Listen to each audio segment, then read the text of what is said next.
Alhamdulillah, segala puja dan puji hanya milik Allah Subhanahu wa taala. Salawat dan juga salam kita hadiahkan kepada Rasul kita Nabi besar Muhammad sallallahu alaihi wa ala alihi wasallam. Termasuk masih pada pembahasan Kitabut Tauhid, dan kita masuk pada bab tentang ucapan seseorang Masya Allahu wa syi'ta, atas kehendak Allah dan juga kehendak kamu. Bab ini hendak menjelaskan kepada kita satu kesyirikan yang tidak disadari oleh manusia dalam ucapan. Walaupun bahasa seperti ini adalah sering kita dengarkan terlontar dari lisan-lisan manusia, tetapi kalau kita dalami maknanya, maka perkataan ini sangat membahayakan tauhid. Walaupun tidak sampai kepada syirkul akbar, syirik besar, tapi minimalnya jatuh kepada syirkul asghar, syirik kecil. Ma'asyiral muslimat yang dimuliakan Allah Subhanahu wa taala, ada 3 kata yang disebutkan oleh para ulama. Yang pertama, ucapan seseorang Masya Allah wahdah, atas kehendak Allah semata. Yang kedua, Masya Allahu thumma syi'ta, atas kehendak Allah kemudian kehendak kamu. Dan yang ketiga, Masya Allahu wa syi'ta, atas kehendak Allah dan juga kamu. Taib, ma'asyiral muslimat yang dimuliakan Allah Subhanahu wa taala, 3 kata ini, yang 2 kata boleh diucapkan, bahkan dianjurkan, tapi yang 1 kata terakhir tidak boleh diucapkan. Ucapan yang pertama, Masya Allah wahdah, atas kehendak Allah saja. Inilah ucapan yang sempurna, yang harus diucapkan oleh kita saat kita mendapatkan kenikmatan atau terhindar dari sebuah bahaya atau memang ditimpa sebuah musibah. Karena segala sesuatu yang terjadi di alam semesta ini tidak lepas dari kehendak Allah Subhanahu wa taala.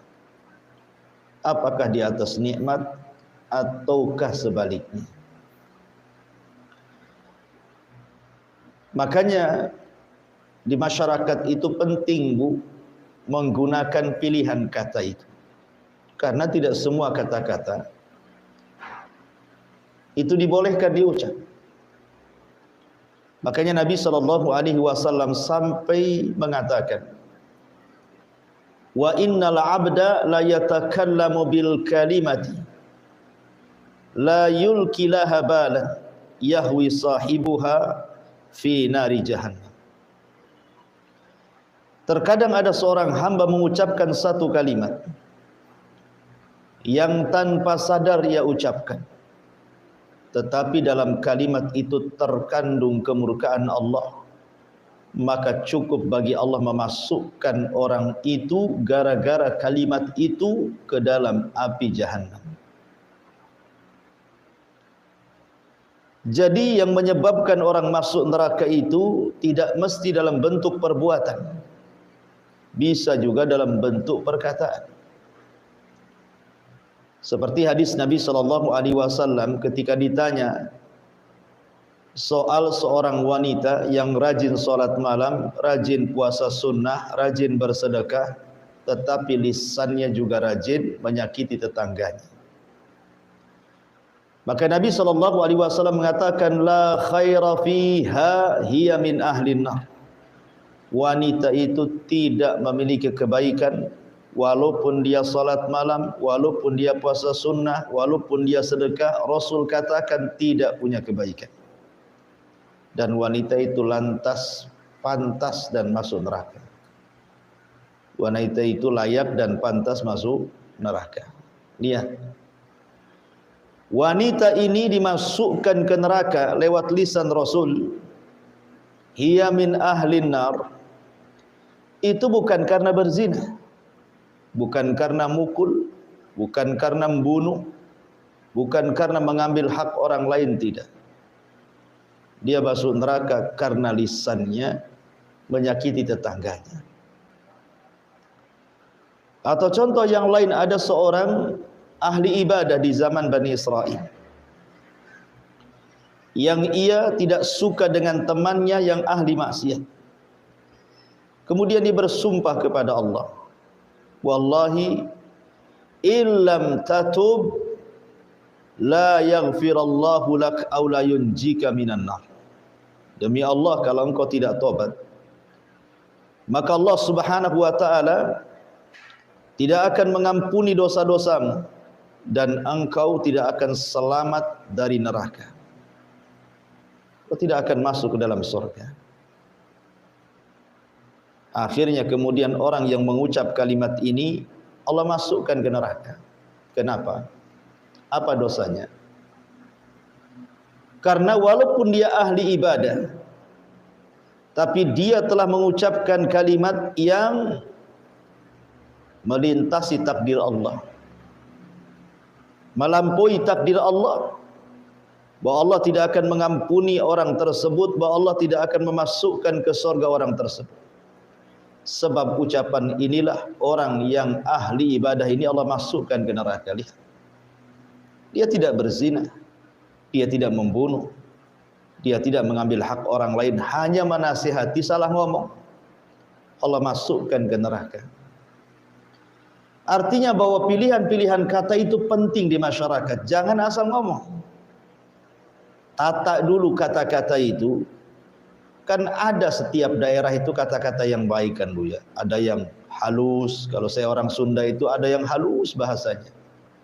Ada yang setengah halus, ada yang kasar, ada yang kasar sekali. Kan ada pilihan-pilihan kata.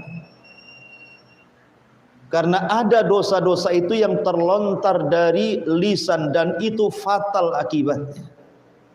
Sampai-sampai Mu'ad ibn Jabal radhiyallahu an mengatakan, ya Rasulullah, apakah gara-gara lisan kita dimasukkan ke neraka? Maka Rasul mengatakan, thaqilatka ummuka ya Mu'ad, wa hal yakubbun nas fi nari jahannam illa hasaidu alsinatihim. Celaka engkau wahai Mu'ad. Bukankah kebanyakan manusia masuk neraka itu gara-gara lisan? Maka di sini mu'alif rahimahullahu taala hendak menjelaskan tentang dosa lisan. Salah satunya adalah mengucapkan kalimat masyaallahu wa syi'ta, atas kehendak Allah dan kamu. Harusnya dia ucapkan masyaallahu summa syi'ta, atas kehendak Allah kemudian kamu, atau yang lebih afdolnya katakan masyaallah wahda, atas kehendak Allah saja. Imam Ahmad meriwayatkan sebuah hadis, saya lihat bukunya, dari Ibnu Abbas radhiyallahu anhuma, anna rajulan qala lin nabiy sallallahu alaihi wasallam ma sya'allahu wa syi'ta, faqala aja'altani lillahi niddan bal ma sya'allahu wahda. Ada seorang laki-laki berkata kepada Nabi SAW, atas kehendak Allah dan juga kehendakmu. Maka Rasul katakan, apakah engkau akan menjadikan diriku tandingan dengan Allah? Katakan atas kehendak Allah saja, jangan bawa-bawa aku. Begitulah Nabi SAW menegur sahabat ini, padahal kita yakin para sahabat ini adalah orang yang sangat cinta dengan Rasul. Tidak mungkinlah mereka bermaksud menyekutukan Allah dengan nabinya. Sehingga saking cintanya mereka mengatakan ucapan kalimat ini. Tapi Rasul disalahkan. Walaupun mereka sahabat Rasul, walaupun mereka sudah dapat jaminan sorga, tetapi karena kata-kata itu membahayakan tauhid dan akidahnya, Nabi katakan, jangan ucapkan kalimat itu, karena sama saja kau menjadikan aku tandingan dengan Allah Subhanahu wa ta'ala. Ma'asyiral muslimat yang dimuliakan Allah Subhanahu wa ta'ala. Bahkan diriwayatkan oleh Imam Ibnu Majah di dalam sunannya dari sahabat Tufail, saudara seibu Ummul Mukminin Aisyah radhiyallahu anha. Jadi suatu ketika Tufail ini bermimpi. Apa kata dia? Ra'aitu ka'anni ataitu ala nafarin minal yahud. Dalam mimpiku, kata Tufail, seolah-olah aku mendatangi sekelompok orang-orang Yahudi. Qultu, aku katakan kepada mereka orang-orang Yahudi dalam mimpiku itu, innakum la antumul qaum laula annakum taquluna Uzair ibnullah. Aku katakan kepada mereka, kata Tufail, sungguh kalian adalah umat yang paling baik kalau kalian tidak mengatakan Uzair itu putra Allah. Tiba-tiba orang Yahudi ini membantah kepada Tufail dalam mimpinya dan mengatakan, wa innakum la antumul qaum laula annakum taquluna ma syaa Allah wa syaa Muhammad. Begitu juga kalian, wahai Tufail dan umat Islam, kalian tentu akan menjadi umat terbaik kalaulah seandainya kalian tidak mengatakan atas kehendak Allah dan Muhammad. Kemudian Tufail pun pergi. Tiba-tiba dalam mimpinya berjumpa pula dengan orang Nasrani. Kata Tufail, innakum la antumul qaum laula annakum taquluna al-masih ibnullah. Sungguh kalian kaum terbaik kalau seandainya kalian tidak mengatakan Al-Masih Isa ibnu Maryam itu putra Allah. Maka orang Nasrani juga ngomong dan membantah, wa innakum la antumul qaum laula annakum taquluna ma syaa Allah wa syaa Muhammad. Tentu kalian juga, wahai Tufail dan umat Islam, kalian umat terbaik kalau kalian tidak mengucapkan kalimat atas kehendak Allah dan Muhammad. Ketika Tufail terbangun, maka dia datang kepada Nabi SAW menceritakan ini mimpinya berjumpa dengan orang Yahudi dan orang Nasrani. Setelah menceritakan, maka Nabi SAW memuji Allah, kemudian mengumpulkan para sahabatnya, kemudian berceramah di hadapan para sahabatnya dan mengatakan, amma ba'du fa inna Tufailan ra'a ru'yan akhbara biha man akhbarta biha ahadan. Kata Nabi SAW, amma ba'du, adapun setelah itu, fa inna Tufailan ra'a ru'yan, Tufail sudah bermimpi dalam mimpinya, dia akhbara biha man akhbara minkum, mungkin sebagian kalian sudah tahu kabarnya. Wa innakum qultum kalimatan kana yamna'uni kada wa kada, dan kalian sudah mengucapkan satu kalimat yang mencegah diriku begini dan begitu. Kemudian kata Rasulullah, an hakum anha, aku larang kalian jangan mengucapkan kalimat masya Allah wa syaa Muhammad. Walakin qulu, tapi katakanlah masya Allah wahdah, atas kehendak Allah saja. Lihat, Nabi SAW mengucapkan kalimat ini setelah mendapatkan kabar mimpi dari Tufail. Ketika orang Yahudi mengatakan sama juga kalian mengatakan atas kehendak Allah dan Muhammad, enggak usahlah kalian katakan kami mengatakan Uzair itu anak Allah, apa bedanya? Seolah-olah mereka mengatakan seperti itu. Tetapi yang namanya kebenaran tetaplah kebenaran, kalaupun lisan keluar dari lisan orang Yahudi sekalipun. Sama seperti ucapan iblis atau syaitan yang ngomong dengan Abu Hurairah saat menjaga zakat. Kalau engkau ingin selamat dari gangguan setan, wahai Abu Hurairah, bacalah ayat kursi. Padahal yang ngajari setan kan. Tetapi Rasul membenarkan dan mengatakan sadaqaka wa huwa kadzub. Setan itu dusta kepadamu walaupun dia sesungguhnya setan itu telah benar menghabarkan kepadamu dalam hal ini walaupun sesungguhnya dia seorang pendusta. Maka di sini juga sama.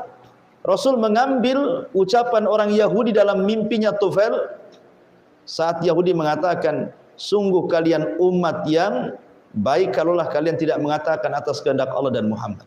Maka Rasul mengganti kalimat itu, jangan lagi kalian mengucapkan kalimat itu, tapi katakanlah atas kehendak Allah saja.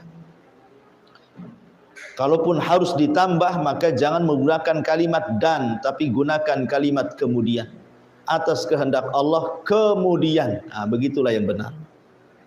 Karena kalimat dan ini sama dengan menyerupakan Allah dengan makhluknya. Ma'asyiral muslimat yang dimuliakan Allah Azza wa Jalla, dari sini penting kita ini untuk menambatkan kehendak-kehendak kita ini kepada kehendak Allah Subhanahu wa taala. Karena gini Bu ya. Ini sebuah faedah saja. Sesuatu yang terjadi di alam semesta ini, sesuatu yang terjadi di alam semesta ini tidak mungkin tidak kecuali karena Allah yang berkehendak. Dan kehendak Allah Subhanahu wa taala tidak mungkin terhalang oleh kehendak siapapun.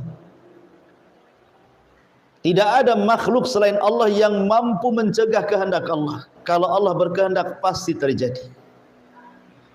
Tidak pula orang-orang yang di luar atau makhluk-makhluk selain daripada Allah Subhanahu wa taala kemudian melarang agar tidak terjadi apa yang Allah kehendaki ataupun mencegah apa yang Allah tidak kehendaki. Karena semua yang terjadi di alam semesta ini atas kehendak Allah. Kalau Allah mau terjadi, kalau tidak mau tidak akan terjadi. Makanya ketika kita membahas soal takdir, salah satu rukun takdir adalah beriman dengan masyiatullah. Bahwa atas segala sesuatu itu kembali kepada kehendak Allah Subhanahu wa taala. Termasuk kita manusia. Allah mengatakan wa ma tasyauna illa ayyasha Allahu rabbul alamin. Dan kamu tidak dapat menghendaki kecuali apabila kehendak itu memang Allah sudah kehendaki. Kenapa demikian? Karena seluruh kehendak-kehendak manusia itu adalah tabi mengikut kepada kehendak Allah. Dan kehendak manusia itu hanya sebagai sebab untuk mewujudkan kehendak Allah. Seperti umpamanya seseorang ingin punya keturunan, kemudian dia menikah.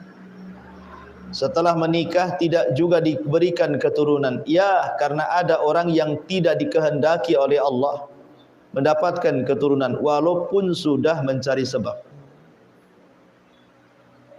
Tapi ada juga yang tidak menikah, dia berzina, naudzubillah. Hamil pula dia. Itulah kehendak Allah. Padahal orang yang berzina itu kebanyakan tidak berkehendak punya anak. Dan orang yang menikah itu kebanyakan berkehendak punya anak kan Bu. Tetapi apa yang manusia kehendaki, terhendak itu kembali kepada kehendak Allah. Makanya Allah mengatakan dalam Al-Quran, "Lau syaa rabbuk la ja'alan nas ummatan wahidatan wa la yazaluna mukhtalifin." Kalau Allah berkehendak, Allah jadikan umat ini yang satu. Tidak mungkin ada perselisihan satu dengan yang lainnya. Tidak mungkin ada agama-agama, ada madhab-madhab. Kalau Allah mau. Tetapi wa la yazaluna mukhtalifin. Tetap saja mereka berselisih. Berselisihnya manusia itu juga atas kehendak Allah juga sebenarnya. Tetapi perlu ibu ketahui bahwa kehendak Allah itu kan ada dua. Ada kehendak yang disebut dengan al-kauni, ada kehendak yang disebut dengan syar'i. Kalau kehendak kauni itu pasti terjadi, kehendak Allah secara alam itu pasti terjadi. Seperti Dan ini tidak ada campur tangan kehendak manusia dengan kehendak Allah dalam bagian yang pertama ini, yang disebut dengan iradatul kaun, kehendak alam ini. Seperti umpamanya kelahiran, kematian, sakit, sembuh, memilih ibu bapa, itu bukan kehendak kita. Kita terlahir loh Bu, ibu saya terlahir itu apa kehendak kita? Tidak. Bukan kita yang berkehendak kita lahir, Allah yang berkehendak kita lahir. Rupanya kita pula jadi perempuan, kita pula jadi laki-laki. Kehendak kita? Bukan, itu kehendak Allah. Kemudian sepanjang perjalanan hidup, ibu sakit, kehendak ibu sakit? Kan enggak, mana ada orang mau sakit. Allah yang berkehendak ibu sakit. Kemudian ibu berobat, ibu sembuh, siapa yang menyembuhkan? Allah yang menyembuhkan. Kemudian ada orang yang enggak sembuh-sembuh, kemudian mati. Apakah kehendak dia mati? Tidak, kehendak Allah. Ibu terlahir, kulitnya bagus, putih, mulus, kehendak siapa? Allah. Ibu terlahir, kulitnya hitam, kelam, enggak jelas, kehendak siapa? Allah. Ibu terlahir tinggi, kurus. Ibu terlahir umpamanya gemuk dan begitu seterusnya. Itu kan kehendak Allah semuanya. Kita tidak ada urusan dengan kehendak-kehendak seperti ini. Tetapi ada di sana bagian yang kedua, di mana Allah telah berikan juga kehendak kepada kita. Di mana Allah berikan kehendak kepada kita. Dan ketika Allah Subhanahu wa taala memberikan ikhtiar, pilihan kepada manusia, itu nikmat. Ketika kita diberikan kehendak oleh Allah Azza wa Jalla, yang kedua ini bukan pilihan Allah, tapi kita juga bisa memilih. Ini nikmat sebenarnya. Nikmat dari Allah Azza wa Jalla, bahwa kita tidak dipaksa oleh Allah Azza wa Jalla. Artinya kita ada pilihan. Kenapa Allah Subhanahu wa taala memberikan pilihan? Kemudian setelah itu Allah menciptakan ada yang namanya maksiat, ada pula namanya taat. Allah ciptakan iblis, Allah ciptakan Fir'aun, Qarun, Namrud, Abu Lahab, Abu Jahal dan yang semacamnya. Tapi Allah ciptakan juga para nabi, para rasul dan begitu seterusnya. Untuk apa? Dan kita diberikan ikhtiar untuk memilih mana jalan Fir'aun, mana jalan Musa, mana jalan Abu Jahal, mana jalan Nabi. Dan begitu seterusnya. Ini sebenarnya nikmat. Allah hendak mengangkat derajat kita. Dan Allah hendak memilihkan kita di hadapannya dengan diberikan ujian. Diberikan ujian antara maksiat dan taat. Kalau kehendak yang Allah hibahkan kepada kita ini, yang merupakan nikmat dari Allah Subhanahu wa taala, kita gunakan untuk mengikuti Nabi, untuk taat, salat, zakat, puasa, haji, silaturahim, zikir dan begitu seterusnya, maka Allah akan angkat derajat kita. Tapi kalau seandainya kemudian hibah kehendak ini tiba-tiba kita gunakan untuk maksiat kepada Allah Azza wa Jalla, sudah sewajarnya Allah hinakan kita. Maka sebenarnya kehendak yang Allah anugerahkan kepada kita ini adalah bentuknya nikmat dari Allah. Maka gunakan nikmat itu sebaik-baiknya. Gunakan kehendak ini untuk kehendak jalan-jalan yang benar dan tidak menjalani jalan-jalan yang salah. Kalau boleh saya analogikan begini Bu ya. Ibu mau safar. Mau safar ke Batu Aji, lewat dua jalan, satu jalan Tamiang, Tiban, satu jalan Muka Kuning. Yang jalan ke Tiban Tamiang ini anggaplah lubangnya banyak, banyak durinya, banyak jurangnya, banyak orang jahatnya, banyak perampoknya, kuta'ut turuknya dan begitu seterusnya. Yang satu pula yang ke Muka Kuning, jalannya luas, lebar, mulus, dekat, terang dan begitu seterusnya. Kira-kira ibu milih mana Bu? Ya pastilah milih yang baik jalannya, yang luas jalannya, yang terang jalannya, yang lebih dekat jalannya, dibandingkan jalan yang jauh, banyak tebing, banyak terjal, banyak beling, banyak rampok, banyak ini. Tidak mungkinlah kita ke situ. Lah sama halnya juga ketika kita diberikan jalan, ini loh masuk ke sorga. Kalau nanti di sorga itu nikmat, banyak kenikmatan yang tidak bisa dilihat mata, didengar telinga terlintas pun tidak bisa. Ya. Tapi ini loh jalan ke neraka. Di neraka ini luar biasa siksanya, ngerinya, dahsyatnya. Kan kita sudah tahu dari habar Al-Quran dan habar Nabi SAW. Makanya Allah Subhanahu wa taala mengatakan, "Qulil haq mir rabbikum faman syaa'a falyu'min wa man syaa'a falyakfur." Kebenaran itu katakanlah dari Rabb kalian. Siapa yang berkehendak silakan beriman, siapa yang berkehendak silakan kufur. Jadi iman dan kufur itu adalah kehendak kita. Kehendak kita.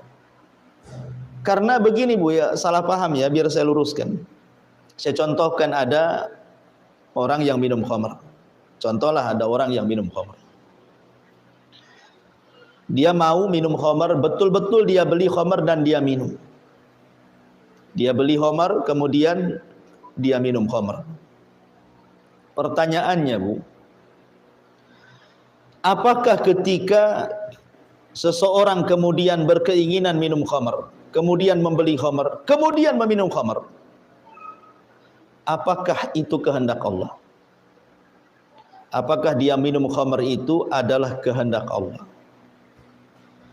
Kalau jawabannya iya, itu kehendak Allah, tentu nanti ada orang yang mengatakan, ah mana mungkin Allah suka dengan maksiat, katanya. Tidak mungkin Allah suka dengan maksiat. Kalau seandainya kita jawab tidak, itu bukan kehendak Allah, berarti ada sesuatu yang Allah tidak kehendaki terjadi. Berarti ini mengurangi kesempurnaan Allah. Masa Allah tidak berkehendak tiba-tiba terjadi? Berarti kan tidak sempurna Allah itu. Kalau seandainya Allah Subhanahu wa taala memang berkehendak, berarti seolah-olah manusia itu jabri, dipaksa oleh Allah Azza wa Jalla. Maka jawabannya sudah saya katakan tadi Bu, namanya kehendak itu ada dua. Kehendak itu ada dua. Ada kehendak Allah yang tidak ada ikut campur kehendak manusia di situ.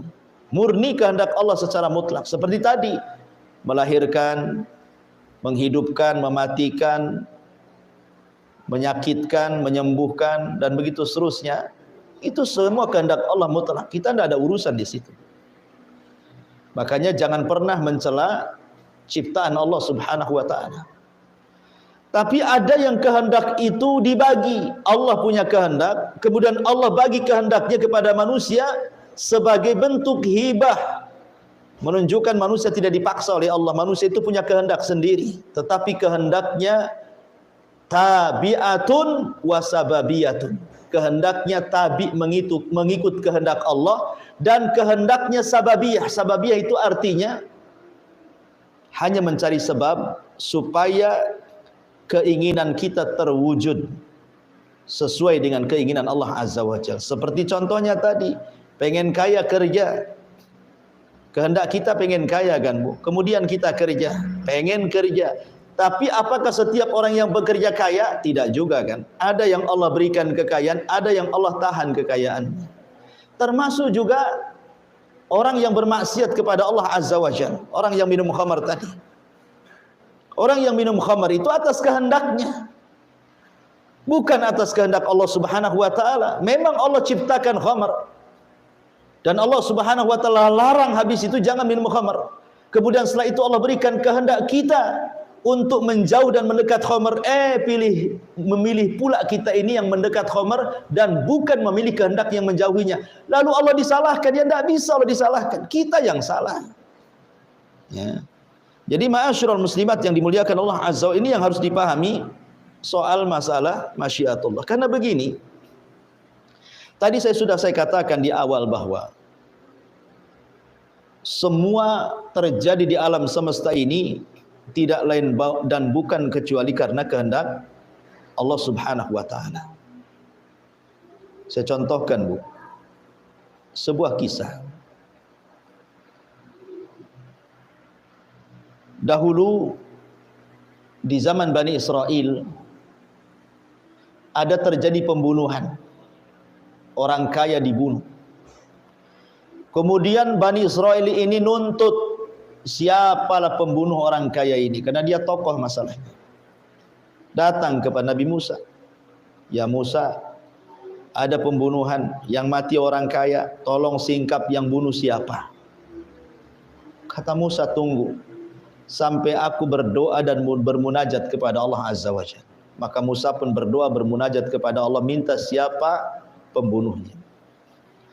Akhirnya Allah Subhanahu wa taala firmankan dalam surah Al-Baqarah, "Innallaha ya'murukum an tadhbahu baqarah."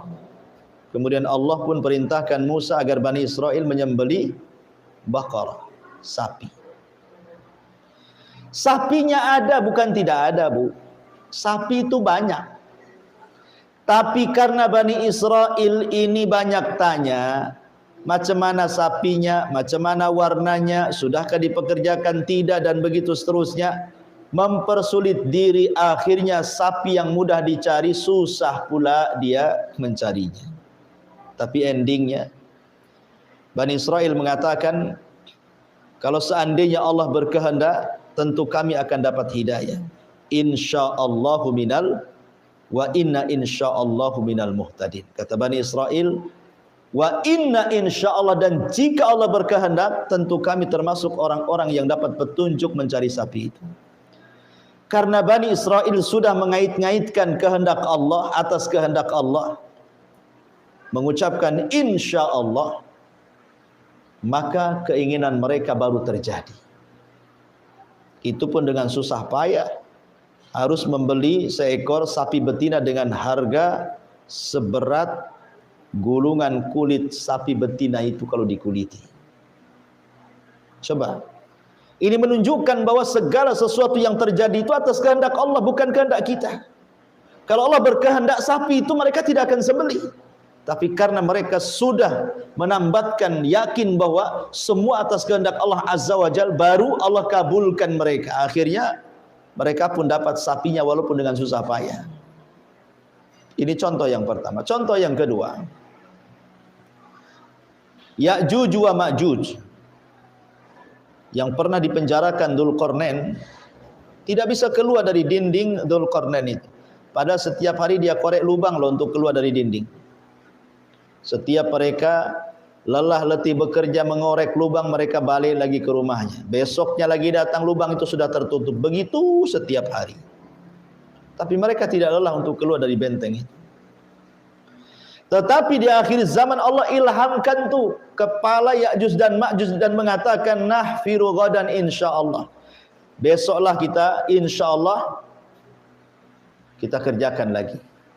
Akhirnya ketika bosnya Ya'juj dan Ma'juj mengucapkan insyaallah, semua atas kehendak Allah, jebol tembok itu dan menjadi satu di antara tanda-tanda kiamat besar. Artinya kalau orang itu yakin bahwa tidak ada yang terjadi di alam semesta ini kecuali karena kehendak Allah, walaupun dia kafir, Allah kabulkan. Ya'juj dan Ma'juj itu kan jelas-jelas kafir, perusak bumi, tapi Allah kabulkan. Tapi walaupun sehebat apapun ibadah ibu, sehebat apapun solat ibu, sehebat apapun puasa ibu, sehebat apapun zikir Quran ibu, kalau tidak menggantungkan kehendak Allah, maka tidak mungkin terjadi. Karena sesuatu kalau Allah berkehendak terjadi, kalau tidak berkehendak tidak akan terjadi. Dan itu dialami Nabi. Ketika Nabi SAW diberikan soalan, kemudian dia lupa membaca insyaallah, akhirnya soalan itu sulit dijawab. Kalau bukan karena kehendak Allah, Rasul tidak akan mampu menjawab soalan itu. Boleh jadi semakin dahsyat pendustaan orang-orang Quraisy kepada Rasul SAW. Maka dari sini Bu, penting seseorang itu mengait-ngaitkan dengan kehendak Allah. Seperti umpamanya, ibu nih baru bangun rumah nih, ya, bangun rumah cantik-cantik, beli kebun lebar-lebar, ditanami mangga, ditanami durian, ditanami macam-macam gitu ya, baru beri kendaraan bagus, grass langsung dari dealernya, bagus, cantik gitu kan. Maka jangan lupa Bu, katakan dua perkara. Pertama, katakan Masya Allahu la quwata illa billah. Yang kedua, katakan Masya Allahu tabarakallah. Ya Bu ya, ibu kalau diberikan rumah cantik, kebun luas, kendaraan bagus, anak soleh, soleha, suaminya juga bagus gitu ya, jangan lupa mengatakan dua perkara. Masya Allahu tabarakallah atau Masya Allahu la quwata illa billah. Apa maksudnya? Kalau ucapan Masya Allahu tabarakallah, atas kehendak Allah semoga Allah berkahi, ini untuk melindungi nikmat yang Allah anugerahkan kepada kita dari mata-mata orang hasad. Di sekeliling ibu itu banyak orang hasad loh Bu. Entah rumah depan, rumah belakang, samping kiri, samping kanan, yang jauh, yang dekat, yang satu profesi, yang satu pekerjaan, yang satu pengajian, begitu seterusnya. Namanya mata-mata hasad itu ada Bu, tidak mungkin tidak ada. Lah supaya kekayaan dan kenikmatan yang Allah anugerahkan kepada kita tidak dimakan oleh mata-mata hasad yang bisa menghancurkan nikmat, maka rajin-rajinlah ibu membaca Masya Allahu Tabarakallah. Lihat rumah yang cantik, Masya Allah Tabarakallah. Lihat mobil yang bagus, Masya Allah Tabarakallah. Lihat anak yang soleh dan soleha, Masya Allah Tabarakallah. Lihat suami yang taat kepada Allah, bertanggung jawab, katakan Masya Allah Tabarakallah. Ibu punya kebun isinya pohon mangga, pohon durian, macam-macam pohon di situ. Maka setiap ibu masuk, ibu katakan Masya Allah Tabarakallah. Supaya tidak dihasadi itu pohon-pohonnya, nanti tak berbuah pula.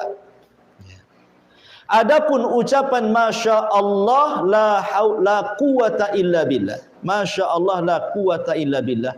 Ini supaya kita tidak sombong, merasa mentang-mentang baru punya rumah, baru punya mobil, baru beli tanah, baru punya uang sekian M, udah sombong gitu kan.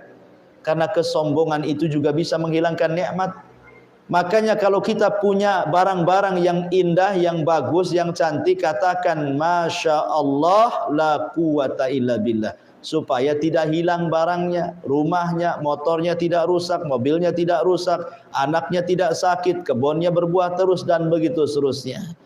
Jadi kalau Masya Allah Tabarakallah untuk menghalangi mata-mata hasad, kalau Masya Allah la quwata illa billah untuk supaya kita tidak sombong, supaya harta kita tetap. Jangan gara-gara harta kita melampaui batas. Inilah di sini faedah daripada bab ini, Masya Allahu wa syi'ta. Taib. Sebelum saya tutup, silakan mungkin ibu ada yang bertanya, tafadhali.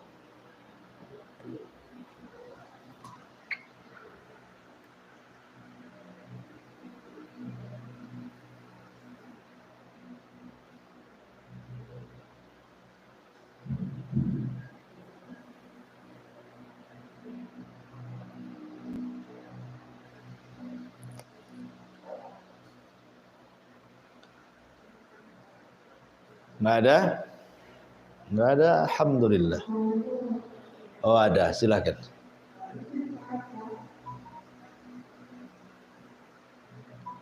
Nggak dengar Bu, jauh kali suaranya. Mungkin karena soundnya di dalam jadinya nggak dengar.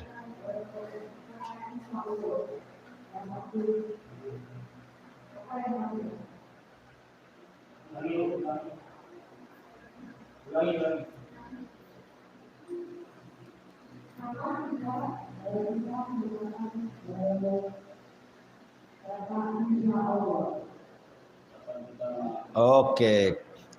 Kapan seseorang mengucapkan insya Allah gitu ya? Iya. Kalimat insya Allah adalah kalimat penting karena sekali lagi Allah katakan wa ma tasyauna illa an yasha Allah rabbul alamin. Apa yang kalian kehendaki itu tidak mungkin terjadi kecuali atas kehendak Allah Subhanahu wa taala.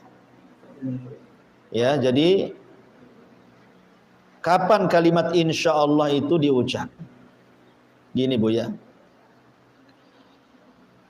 Kalimat insya Allah itu diucap itu ketika ibu hendak melakukan sesuatu. Apalagi sesuatu itu belum pasti, maka ucapkanlah kalimat insya Allah. Ibu besok hadir, insya Allah Pak. Ataupun ibu ingin membangun sesuatu, tahun depan saya mau bangun rumah lah, jangan sampai di sini, insya Allah. Sebab walaupun ibu sudah punya cita-cita nih bangun rumah tahun depan targetnya, kalau Allah tidak berkehendak tidak akan terbangun tuh rumah tuh. Ibu ya, maka saya akan bangun rumah tahun depan insya Allah. Ya. Tetapi dalam bab doa jangan Bu. Dalam bab doa sebagian para ulama mengatakan tidak boleh kemudian mengaitkan dengan kalimat insya Allah. Seperti umpamanya, ya Allah berikanlah keturunan kepadaku insya Allah. Enggak boleh dalam doa ya Bu ya. Ya kita harus yakin, ya Allah berikan keturunan kepadaku Allahumma. Ya. Jadi kalimat insya Allah itu adalah kalimat yang diucapkan apabila ibu hendak melakukan sebuah perbuatan. Dan itu berdasarkan firman Allah Subhanahu wa taala, Bu. Ketika Allah Subhanahu wa taala menegur nabinya, maksudnya Nabi sallallahu alaihi wasallam gara-gara tidak mengucapkan insya Allah, maka Allah katakan la taqulanna li syai'in inni fa'ilun dzalika ghadan illa an yasha Allah. Dan janganlah sekali-kali kamu mengatakan tentang sesuatu sungguh aku akan mengerjakan besok, kecuali katakanlah insya Allah.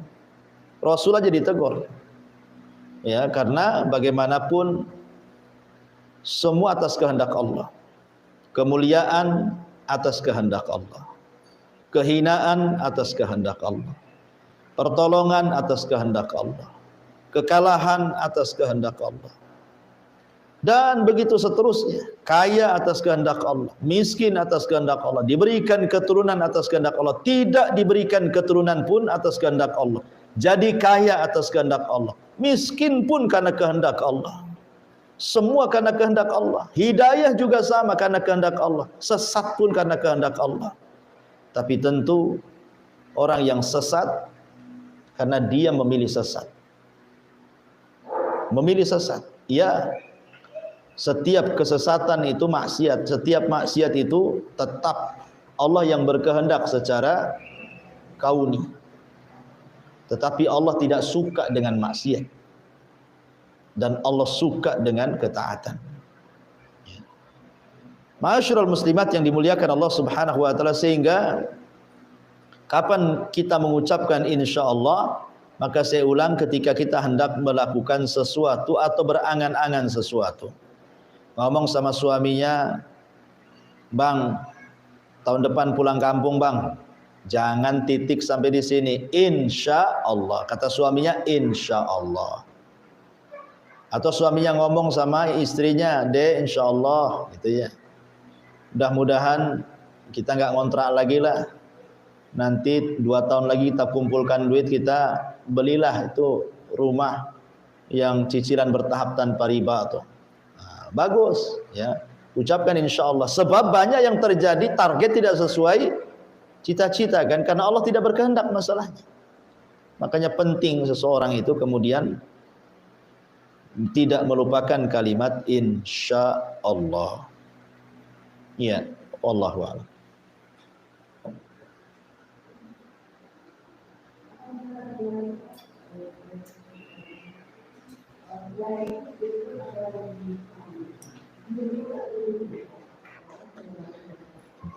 Nggak dengar saya, Bu. Aduh.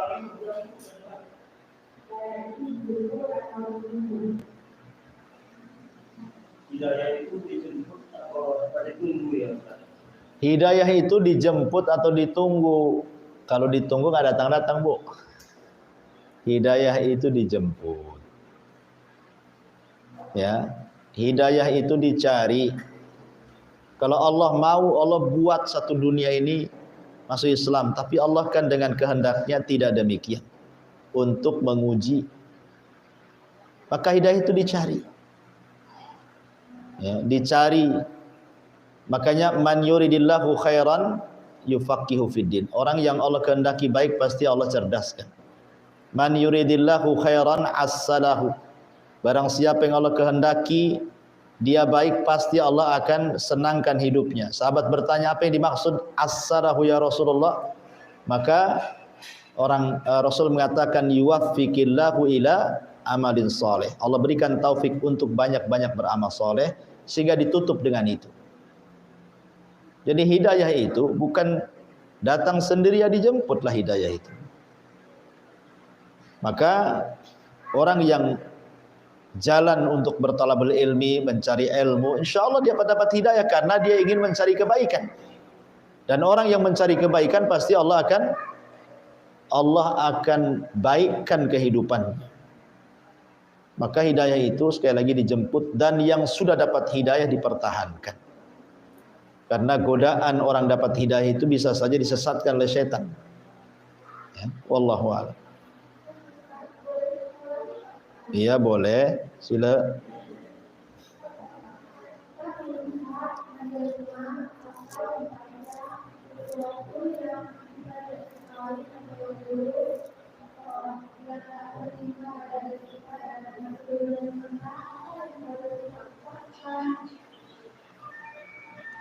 Ya, apa Pak Jul tuh? Ngomong apa? Kita melihat atau mendengar sesuatu yang buruk yang tak sesuai dengan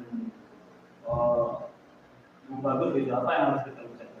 Oh iya, kalau seandainya kita melihat sebuah keburukan, orang celaka gitu kan, umpamanya ada orang celaka di jalan gitu, ya ibu katakan innalillah wa inna ilaihi rajiun dan ucapkan alhamdulillah. Bukan alhamdulillahnya kepada orang yang celaka. Ucapkan alhamdulillah itu aku tidak seperti dia. Gitu Bu ya. Jadi ucapan alhamdulillah itu maksudnya bukan mendoakan orang celaka ya. Kalau dengar ibu bisa diomeli lah. Aku jatuh kok kamu bilang alhamdulillah. Bukan, maksudnya mengucapkan alhamdulillah itu bukan karena kita melihat orang itu jatuh, tidak, maksudnya ibu memuji Allah karena kita yang bukan jatuh. Ya, karena yang jatuh orang lain artikan kita tidak jatuh, kita dapat nikmat. Nikmat tidak jatuh, alhamdulillah, bukan saya yang jatuh. Dia yang jatuh. Ya, jadi ucapkan innalillah wa inna ilaihi rajiun. Kemudian kita katakan alhamdulillah saya tidak jatuh, bukan saya yang jatuh gitu ya. Ucapkan alhamdulillah. Ya. Ataupun kalau yang dilihatnya sangat menakutkan seperti setan, ya kita katakan auzubillah.